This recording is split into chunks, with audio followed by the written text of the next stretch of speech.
frescura. Porra. Meu Deus, Maitê. Meu Deus, Maitê. Eu me lembro que a primeira vez que eu te vi, faz bastante tempo, você ainda não tinha casado com o Boni. Você tinha vindo para fazer uma novela. Que eu acho que você teve um acidente qualquer e não pôde fazer essa tal novela. E eu acho que foi a Cissa que fez o personagem que você ia fazer. Sei lá, uma coisa assim. Você quando ia fazer uma novela, não teve uma coisa assim no início? Você ia fazer uma novela e aí teve um acidente de automóvel, eu acho. Eu tive um acidente de automóvel, fiquei aleijada, fiquei andando de cadeira de rodas, de muleta, de bengala, etc. Bom, estamos evoluindo. Isso tudo demorou... De 4, depois de e depois de 3. eu passei a andar como eu ando hoje e tal, assim. Hoje você é bípede. Bípede. Ainda bem que é depenada. Mas... Aliás, eu vou pedir uma coisa. Eu quero avisar aos ouvintes que eu vou pedir para a Maitê ficar pelada no meu programa. Eu vou pedir, não sei se... Porque tudo aqui é espontâneo, a gente não ensaiou nada. Depois não será a primeira vez, né? Não vai ser inédito no seu programa. Você podia pedir uma outra coisa. Você podia ficar pelado. Não seria a primeira vez que alguém ficou pelado no meu programa. Não. Você podia ficar pelado. Você é useiro e vezeiro e fazer isso. Que eu tenho a histórias sobre Peré e pelado, inclusive dentro da TV Globo. Bem, eu não prometo nada. Maitê, eu me lembro que, logo que eu te conheci, você não era tão bonita. Meu Deus do céu, como você está bonita, Maitê. Peré. Você está belíssima. Você acha? Eu andei feinha uma época, assim, há uns 7 anos atrás. Eu acho que, não sei o que aconteceu, eu emagreci muito, sabe? E eu estava assim meio sem viço, não estava sabendo bem quem eu era, eu acho. E aí a gente enfeia nessas épocas, né? Mulher tem muito disso, eu acho. Você vê aquela mulher que embagulhou completamente, de repente você vê ela 2 anos depois, ela ressurgiu, né? É uma característica feminina. Você liga esse momento a alguma coisa ruim que te aconteceu? Nada de ruim. Durante uma época... No percurso da tua vida, houve momentos de down. Não, eu não sou uma pessoa depressiva. Nunca fui, não tenho insônia, não tenho cólica, não tenho dor de cabeça, não tenho nada dessas coisas. Mas eu tive uma época que eu estava tomando Daime. E o Daime, ele é muito bom para o autoconhecimento, para essas buscas assim dos teus interiores e tudo. Era um momento, sabe? Eu fiz análise, depois eu achei que a análise estava ficando meio rasa. Estava virando assim um papo de botequim comparado ao que eu estava fazendo dentro do Santo Daime, porque eu fiz aquilo fanaticamente. Sim, mas você, segundo você está dizendo, tanto a psicanálise quanto a experiência com o Daime serviram para uma outra coisa. Mais ou menos para a mesma coisa. A pessoa pode se aproximar do Daime como uma droga. E realmente é uma droga. Não, não é considerado uma droga. Como quem toma um porre ou queima um porre. Não. Você não toma um porre para autoconhecimento. Você toma um porre pelo estímulo que aquilo te dá, pelo prazer, pela descontração. O Daime é o oposto disso. Precisa de um par de culhão para tomar Daime, porque dá medo. Eu tomei muito. Eu tomei dentro de um ritual, e o ritual te limita, e era uma busca, né? E dentro tudo isso para falar do negócio da questão estética, né? De ficar bonita. Aí eu fiquei muito feinha nessa época, porque eu não sei, eu me lembro de um dia eu estava olhando assim no espelho, depois de uma noitada, o Daime demora, né? Porque eu 12 horas tomando aquele negócio para se autoconhecer, um processo difícil, doloroso e tal. Eu estava ali olhando para o espelho com uma amiga minha, foi ao banheiro, tinha um espelho na minha frente, falei assim, Denise, dá uma olhada, olha aquilo ali que a gente está vendo, aquilo lá é um sex symbol. E nós caímos numa gargalhada soberana, porque eu era o avesso do sex symbol, sabe? E foi mais ou menos nessa época que eu fiquei, assim, feinha. Eu gostava de estar feia, sabe? Porque eu achava que quanto mais feio eu ficasse por fora, mais iam acontecer coisas por dentro. Tinha uma associação ali meio doente na minha cabeça. Mas isso não é agora, nesse momento, uma interpretação, por exemplo, quando você falou assim, eu estava feinha porque eu me olhava no espelho e dizia assim, olha isso aí, que coisa feia. Você não falou assim, eu estava gordíssima. Não, eu estava magérrima. Eu estava com 47 quilos, eu peso... Ou magérrima. Sim, 43. Não, era uma interpretação. Eu estava Vai ver sem que você está viço. interpretando agora, que você está lendo aquele momento como através do espelho, como se você estivesse feia. Não, mas isso não era... Eu não achava que eu estava feia. Quem achava era todo mundo. Menos eu. Eu estava contente. Você estava trabalhando? Estava fazendo uma novela que se chamava Felicidade. Foi uma novela muito feliz, inclusive. Mas eu estava desse jeito, né? Começaram a reclamar muito. Come, faz alguma coisa e tal. E... filmes eu fiz também nesse período. Foi longo o período, durou uns 7 anos aí, que eu fiquei me catando por dentro, sabe? Eu não me lembro. Assim, mais de uma forma que eu queria mesmo. A gente se busca a vida inteira, eu acho, mas ali naquele momento era intencional. Maitê, a sua grande vocação é a arte dramática? Você tem muito talento, eu acho que você tem muito talento. Mas vocação, vocação, eu alio a palavra vocação a um chamamento. Não, definitivamente não é uma vocação. Eu caí de paraquedas nessa história e eu podia ter feito outras coisas na minha vida. Eu acho até que se eu tivesse feito outras coisas, talvez eu tivesse sido mais feliz, tivesse tido uma vida com menos percalços profissionais, pessoais, não profissionais. A profissão foi bem. Eu acho que pessoalmente foi doloroso. Se eu tivesse feito, por exemplo, eu acho que eu poderia ter ido trabalhar na África, em Uganda, sabe? Numa comunidade ali enfiada num buraco, que na verdade é o que eu faço quando eu vou viajar, eu não viajo no circuito normal. Mas você pode, como atriz, fazer isso. Mas como atriz você é conhecida, as pessoas fazem uma leitura de você. Não, você pode fazer um filme que você faz. Essa pessoa que você está criando agora. Eu poderia ter ido para a África e tal. Você pode fazer um filme na África. Não, eu poderia, com um personagem, né? Claro. Sendo um personagem. Mas eu, sendo a Maitê, indo para lá para fazer um tipo de trabalho social e tal, isso teria sido mais a minha vocação. Mas nessa busca intensa da Maitê mesma, que você já desenvolveu essa busca pela psicanálise e pelo Santo Daime, também na arte dramática você não pode encontrar, por exemplo, você está agora criando quase um roteiro de um personagem, está dizendo assim, eu poderia, ao invés de ter caído de paraquedas na arte dramática, poderia, por exemplo, e você começou a criar um personagem. Não, mas eu não estou reclamando, não. Eu não estou dizendo que... Você me perguntou se é uma vocação, se eu sou daquelas pessoas que falam assim, eu não poderia fazer outra coisa, eu não saberia viver se eu não fosse uma atriz, e eu só sei fazer isso na minha vida. Não, eu sei fazer várias outras coisas. Sim. E eu acho, sinceramente, que eu poderia ter sido muito feliz fazendo outras coisas. Gosto do que eu faço e, inclusive, poderia... se fosse ruim, parar agora e começar outra vida. Já fiz essa, né? Já. Eu penso muito nisso. Eu penso, puxa vida, eu fiz essa vida até aqui, por que agora eu não faço uma coisa completamente diferente? Eu tenho essa fantasia, sabe, Pereio? E troco, faço 2 vidas dentro de uma. Porque essa já foi um êxito, de certa forma. Eu poderia fazer com mais talento uma série de coisas? Poderia, mas eu já sei que eu poderia. E o fato de saber, porque agora eu entendi um mecanismo de atuar que eu não tinha entendido há 10 anos atrás, por exemplo. Eu acho que hoje... Arte dramática, você está falando? Hoje, como atriz, eu sei umas coisas que eu não sabia há 10 anos atrás, porque eu não sabia de mim também. Eu estava menos à vontade na minha própria pele. Hoje, como eu estou mais à vontade, eu posso brincar. E a coisa técnica também, ó, depois de 20 anos você entende mais ou menos, né?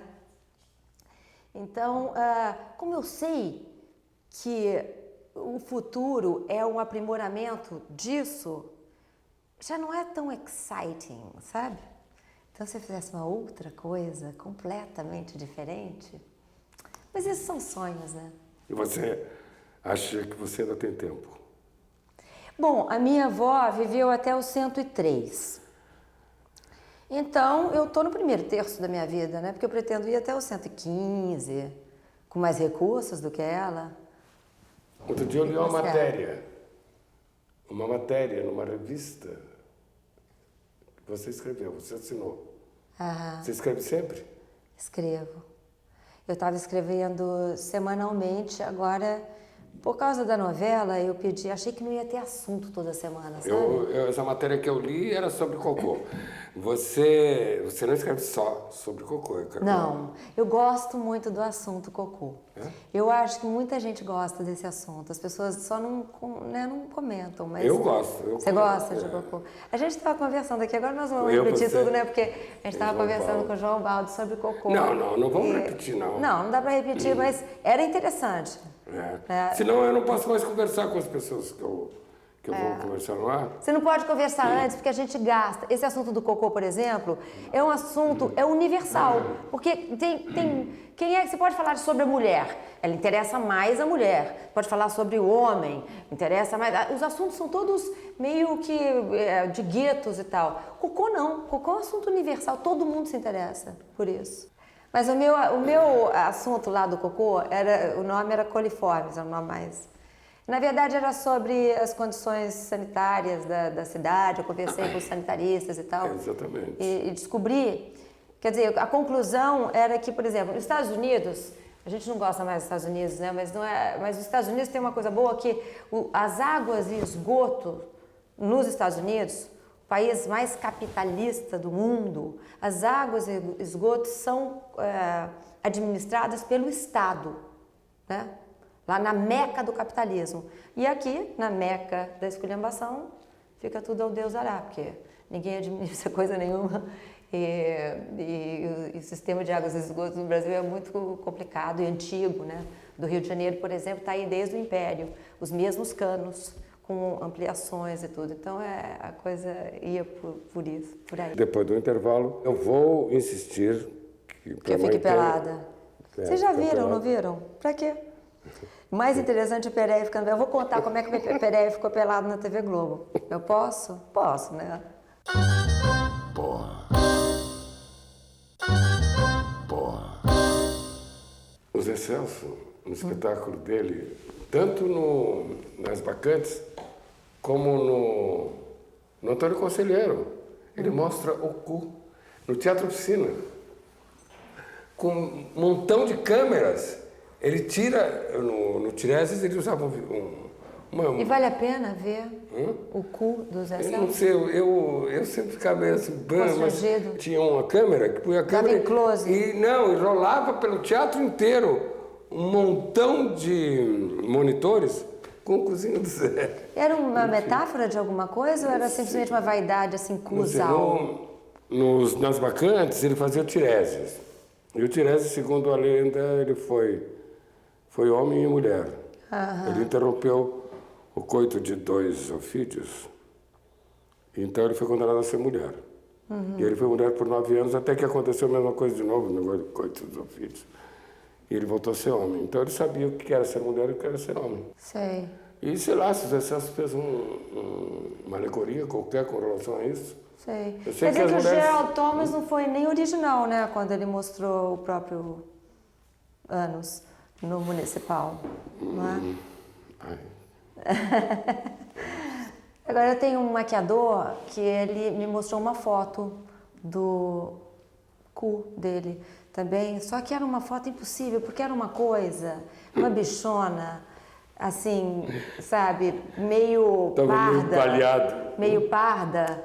E o ânus dessa pessoa era rosa.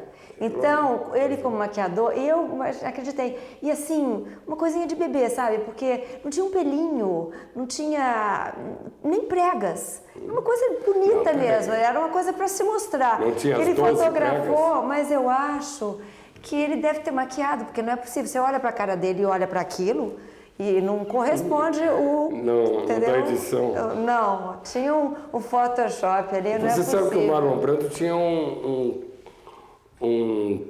proctomante. Sim, é mesmo? Que lia as breubas dele, as pregas. Era...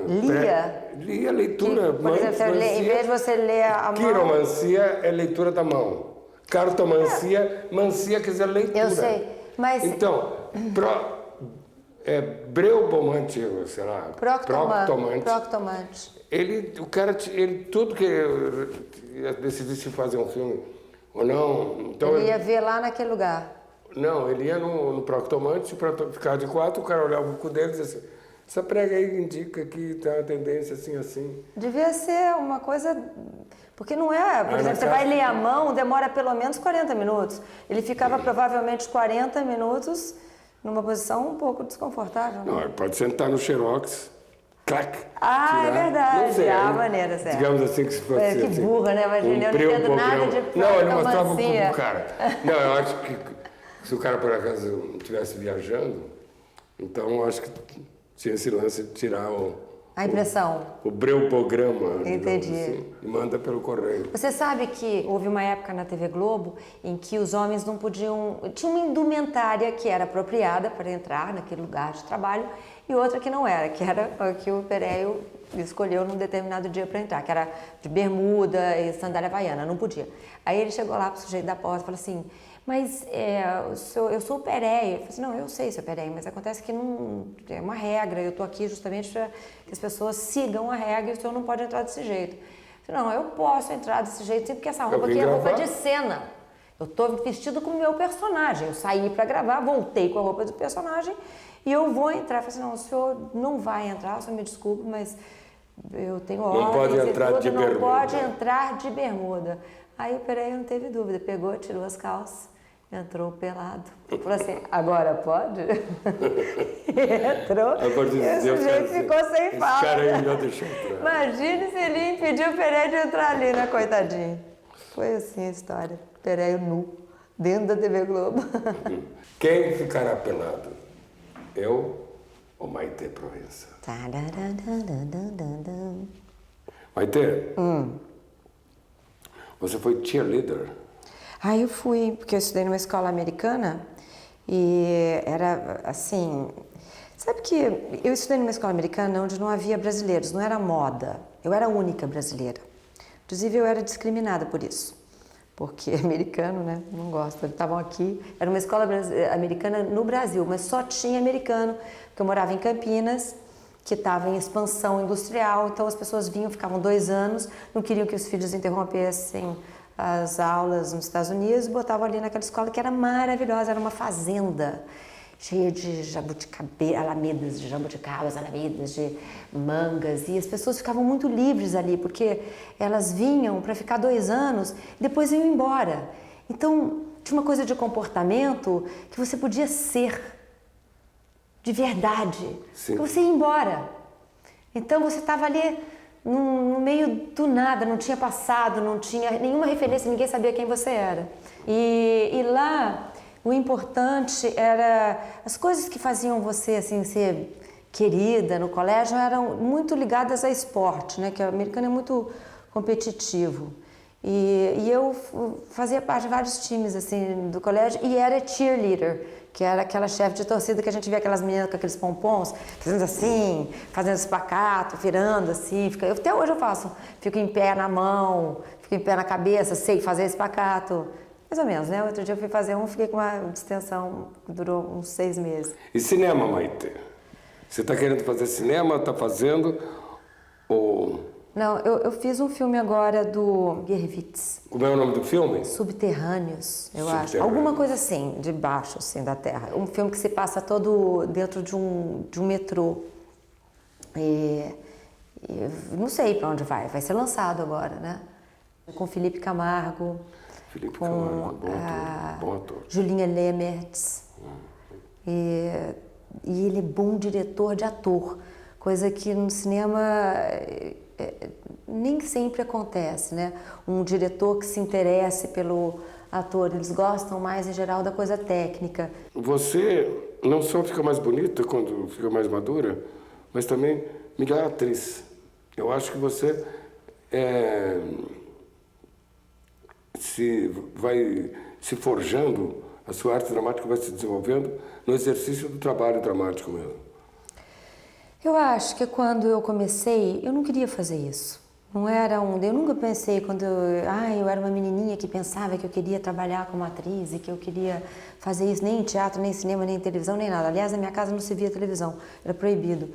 E quando aconteceu uma televisão na minha casa que a minha avó nos deu, ela foi parar no quarto de empregada e se eu quisesse ver eu tinha que fugir para lá escondidinho e tal, porque meu pai não gostava. E então, quando eu cheguei na televisão, eu cheguei meio de paraquedas, assim. Eu voltei, eu estava morando fora do Brasil, eu voltei porque meu pai estava doente, eu achei que ele estava mentindo para mim, eu achei que ele estava mais doente do que ele estava, que ele não tinha se curado de um câncer, um dos cânceres que ele teve alguns. E aí eu voltei para ver de perto se era isso mesmo. Nisso, eu acabei na TV Globo. Mas não era um desejo meu. Pelo casting da TV Globo? Não, porque eu... ter sido chamada para fazer um trabalho de atriz. E aí você teve esse acidente e eles esperaram, a TV Globo esperou que você se recuperasse. Você disse que ficou primeiro de 4, depois de 3, depois de... Foi longo o processo. Né? É. E aí eles esperaram por você, e foi antes de você casar com o Boni, não foi? Porque matrimonial, casei com o Boni. Entrou. Enlouqueceu, gente. Eu virei atriz quando eu fui cheerleader e eu casei. Ai, meu pai. Olha aqui. Não, essa história eu não vou contar, não. Essa história... Você deu alguma pá lá, você mostrou alguma... Não, eu não dei pá nenhuma. Me chamaram, finalmente eu fui pra ver qual era. Não era famosa como nada. Eu ia no Miss, não, nem era simpática. Eu era um ET quando eu cheguei na TV Globo. Eu não sabia quem era quem, eu não sabia quem era Francisco Cuoco, Tarcísio Meira, Glória Menezes, nunca tinha visto. Eu não sabia como me comportar no Rio de Janeiro. Eu tinha viajado o mundo inteiro e o Rio de Janeiro era um pouco assim a corte, né?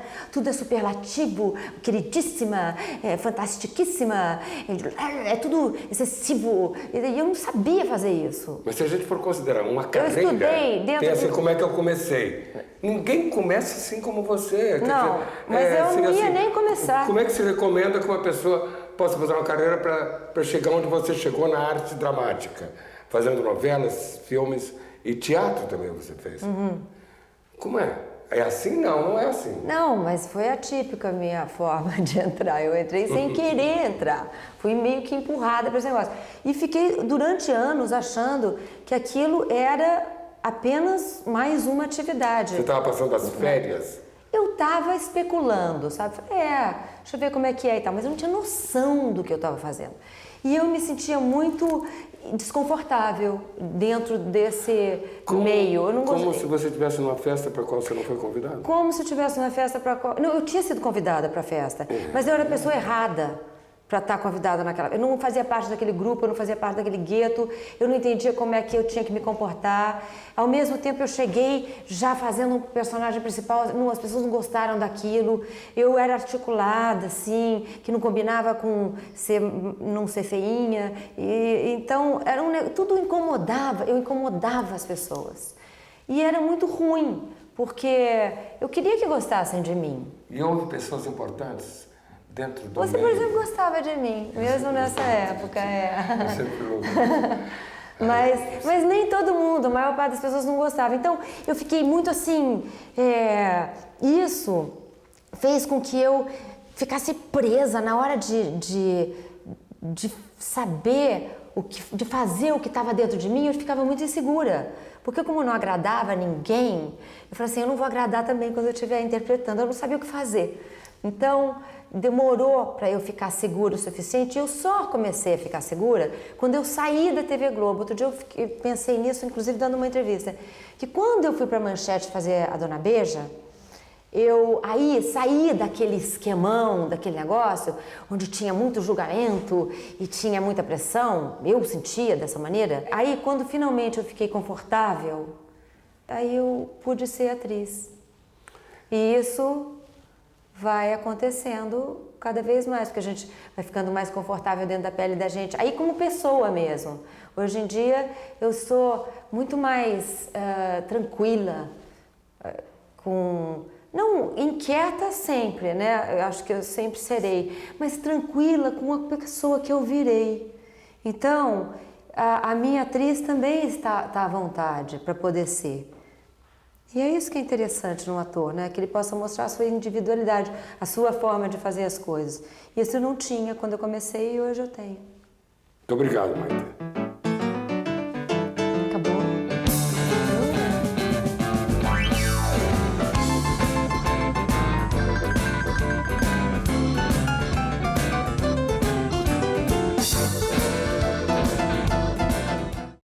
Olha aí os bem-te-vis do Canal Brasil em seu habitat natural. Peraí, o narrador chamou a gente de bem-te-vi? Tô ligado, é porque os humanos acham que o som que a gente faz é bem TV. Isso não faz o menor sentido. Eles não sabem que o que a gente fala é... Imagina o dia que eles descobrirem que a gente tá o tempo todo falando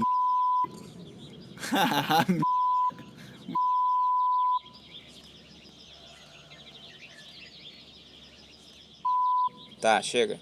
Já deu.